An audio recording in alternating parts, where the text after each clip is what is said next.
हो सकता है आप धंधे वाले फिर भी अपना टाइम बर्बाद कर रहे हैं, हो सकता है आप नौकरी वाले फिर भी अपना टाइम बर्बाद कर रहे हैं, हो सकता है पढ़ाई वाले फिर भी अपना टाइम बर्बाद, हो सकता है आप कोई भी और अपना टाइम बर्बाद कर रहे हैं। और 80% वक्त बर्बाद करने के बाद आदमी शिकायत करता है महादेव से, कुछ हो नहीं रहा, तू कुछ कर भी तो नहीं रहा है? कुछ करेगा तब तो होगा। कुछ हो नहीं रहा, अरे होगा तो जाएगा राइटा, कर क्या रहा है? और दुनिया पे उंगली उठाना आसान है, किसी नेता पे उंगली उठाना आसान है, सिस्टम पे उंगली उठाना आसान है, किसी और की गलतियां निकालना आसान है, खुद को देखना मुश्किल काम, खुद को देखना मुश्किल काम, अपने आप को देखना मुश्किल काम, अपने आप से बात करना मुश्किल काम। किसी आदमी को 4 घंटे अकेले रख दीजिए, मोबाइल छीन के कमरे में बंद कर दे, पगला जाएगा, पगला जाएगा। 4 घंटे अकेले छोड़ दीजिए कि ये सोना मत, एक कमरे में बंद कर दिया, मोबाइल छीन लीजिए, पागल होने लगे। वो तो मोबाइल है तो पता नहीं चलता कि क्या कर रहा हूं।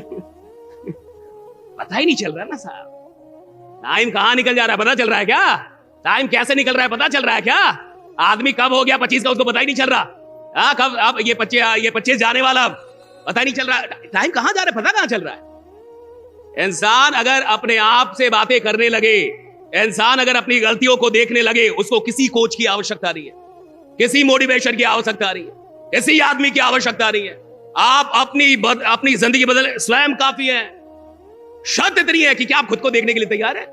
शर्त इतनी है कि क्या आप खुद की गलतियां खोजने के लिए तैयार हैं?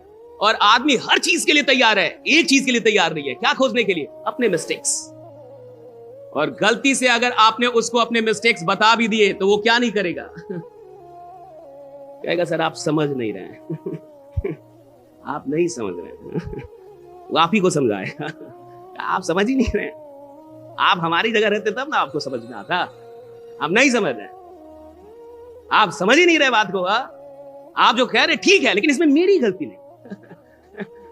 ये भी कहेगा आप जो कह रहे ठीक है लेकिन सर इसमें मेरी गलती नहीं। और ये जितने भी ऐसे लोग हैं ना जो कहते हैं इसमें मेरी गलती नहीं है, मैं गरीब हूं इसमें मेरी गलती नहीं है, मैं हार गया इसमें मेरी गलती नहीं है, मेरा धंधा नहीं चल पाया इसमें मेरी गलती नहीं है, मेरा पैसा डूब गया इसमें मेरी गलती नहीं है। भैया तू पैदा हुआ इसमें भी तेरी गलती नहीं थी। सही बोल रहा है तू, 100% सही बोल रहा है तू, तेरी गलती है ही नहीं। केस उन पे करो जिन्होंने तुम्हें पैदा किया, कि मुझे पूछ के क्यों नहीं पैदा किया गया, कि कहां पैदा किया जा रहा है। हाँ किस मोहल्ले में, किस घर में, राइडा हमें पूछना चाहिए। राइडा एक बार तो लेना चाहिए था मेरा भी कंसर्ट की, भैया मैं तैयार हूं कि नहीं आने के लिए। मेरे कहते पूछा नहीं साहब।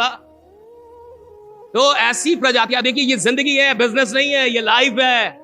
लाइफ के फंडामेंटल को समझिए। धंधा बहुत छोटा है जो आप कर रहे हैं, इस धंधे में कोई जान नहीं जो आप कर रहे हैं। ये धंधे तो भैया आराम से उड़ते हैं।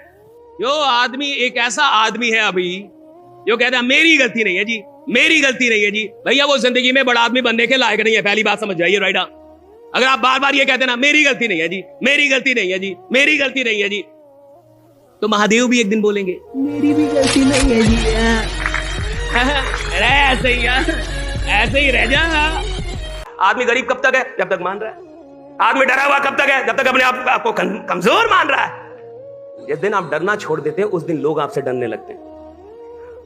आप किसी से नहीं डरेंगे तो सरकार आपसे डरने लगेगी। आप लखनऊ में आइए, पतला दुबला कोई आदमी आ जाए और उसके बारे में मामला फैल जाए कि किसी से नहीं डरता है, तो सबसे पहले लखनऊ का सबसे बड़ा क्रिमिनल उसको बुला लेगा कि इससे मीटिंग सेट करवाओ। भाई कहां नहीं डर रहा है? किसी से नहीं डर रहा है तो इससे डर के रहना होगा ना। जो किसी से नहीं डरता उससे सब डरने लग रहे।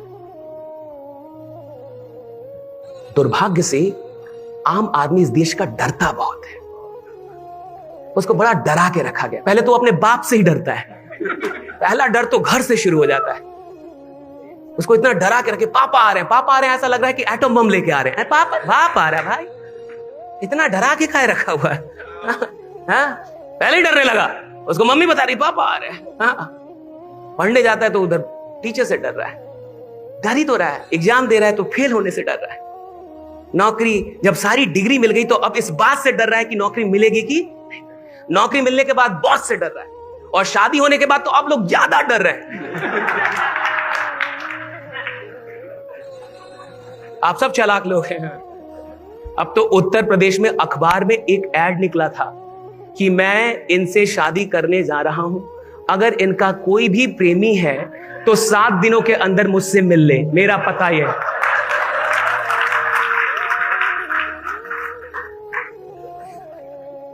शादी भी खौफ हो गया अब तो। मैंने देखा बागेश्वर बाबा धीरेन्द्र शास्त्री जी ऑस्ट्रेलिया गए थे, अभी हाल फिलहाल में ऑस्ट्रेलिया दौरे पे। तो ऑस्ट्रेलिया में किसी भक्त ने उनसे पूछा कि आपकी शादी मतलब कब होगी, तो बोले कि पहले तो मैं भी सोच रहा था कर लूंगा, अब मेरे को भी डर लग रहा है। तो उनके भक्त ने उनसे कहा कि भाई आपको क्या डरने की जरूरत है, अबे आपको धीरेन्द्र शास्त्री हे बाबा आपको क्या डरने की जरूरत है। तो उन्होंने कहा कि वहां किसी की नहीं चलती, कोई हो वहां नहीं चलता यार। राइट, आप देखिए ना आम आदमी इस देश में कितना डरा हुआ है। देखिए आप आम आदमी से पूछिए, आप आम आदमी एक काम करना जानता है बस, कोई भी मुद्दा लाइए उसके पास 2 लॉजिक है कि आप गलत हैं, बस आप समझ नहीं रहे हैं, आप गलत हैं। एक दिन आपको मेरी बात समझ में आएगी। आदमी डरा हुआ है इस देश का। अच्छा देखिए, अच्छा इस देश में आदमी 10-20 हजार के लिए नहीं डरा हुआ है। 10-20 हजार किसके पास नहीं, मुझे बता दीजिए। इस देश में अगर कोई भीख भी मांग रहा है ना अनुशासित होकर रोज रोज, तो 1 साल भीख भी मांगने वाले के पास 10,000 रुपया है। जो कामचोर ना हो, रोज जाए मंदिर टाइम पे।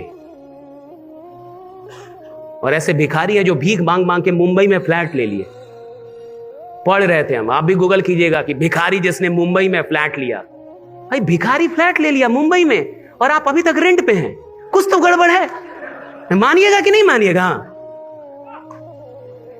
बट भारत का आदमी मानता ही नहीं है भाई। मैंने क्या बोला? भारत का आदमी को बोल दीजिए आप गरीब हैं, लड़ लेगा। हमको गरीब बोले हैं, हमको।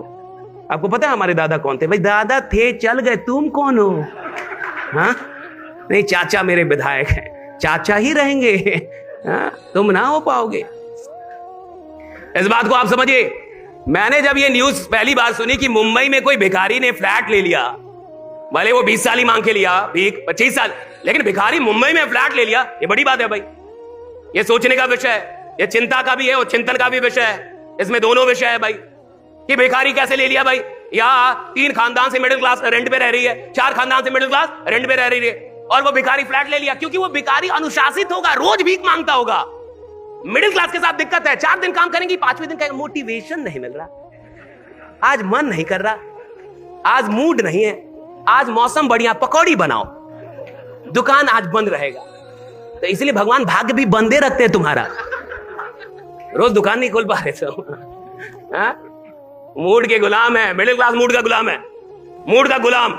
सबसे ज्यादा मूड में जीने वाली मिडिल क्लास।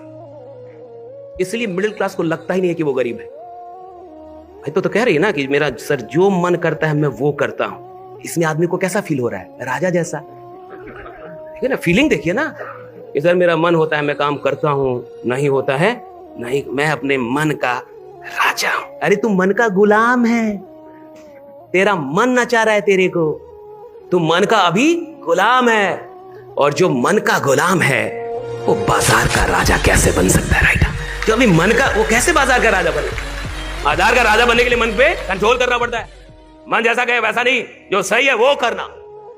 मन जैसा कहे वैसा करने को भैया बड़ा होना नहीं कहते, जो सही है वो करना, चाहे मन करे चाहे मन ना करे। मेरा जो धर्म है मैं वो निभाऊंगा।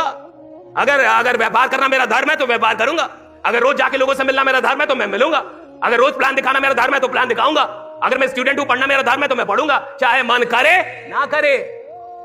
मन पे अगर आप डिपेंडेंट हैं तो आप तो ऐसे भी गुलाम हैं, आप किसी राजशाही के काबिल नहीं है। और कई लोग को तो राजा बनने से पहले ही लग रहा है ना कि वो राजा है ही, तो अब बनेगा क्या घंटा, जब उसको पहले ही लग रहा है। फीलिंग में ही है कि मैं अमीर हूं, उसको पहले ही लग रहा है, तो कहां से होगा साहब? देखिए 2-3 बातें समझिए, 2-3 बातें अभी मैं बता रहा हूं, इसके बाद मैं कहानी आपको एक सुनाता हूं।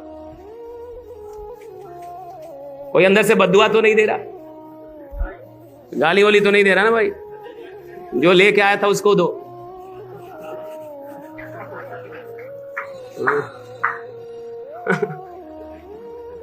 कोई तो बुला के लाया होगा।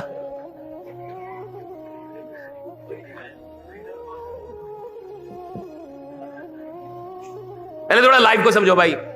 मैंने आपसे एक बात कहा था, आपने उस बात को समझा कि हमारे देश का मिडिल क्लास बहुत डरा हुआ, डर बहुत है उसकी जिंदगी, बहुत डर है साहब। मैं तो कई जगहों पे कहता हूं, लोग उसको गलत तरीके से भी ले लेते हैं, लेकिन इसमें क्या गलत है? मैं कहता हूं कि लोन लेने से भी डरता है 1 लाख रुपए।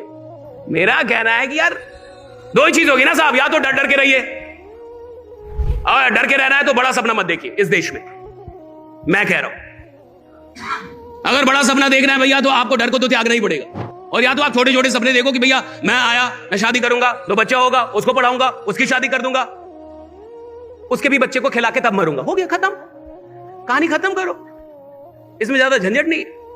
लेकिन अगर आप बड़े सपने लेंगे कि मैं कुछ बड़ा करूंगा जी, मैं खानदान बदल दूंगा जी, खानदान की पहली लग्जरी कार मैं लेके आऊंगा, पहला बंगला मैं बनवाऊंगा, पहला तो भैया तो पहला जब सब तो पहले बार तुम्ही को सब फेस करना पड़ेगा, क्योंकि सब तुम ही करने निकले हो भाई। तो फेस करने के लिए भी तैयार। 2-3 चीज समझिए। पहली चीज, मैं कुछ फंडामेंटल बता रहा हूं। अब आप हो गए हैं, पैदा हो गए हैं कि नहीं? इसमें आपका कोई हाथ था? बोलिए ना जी, कोई हाथ था इसमें आपका?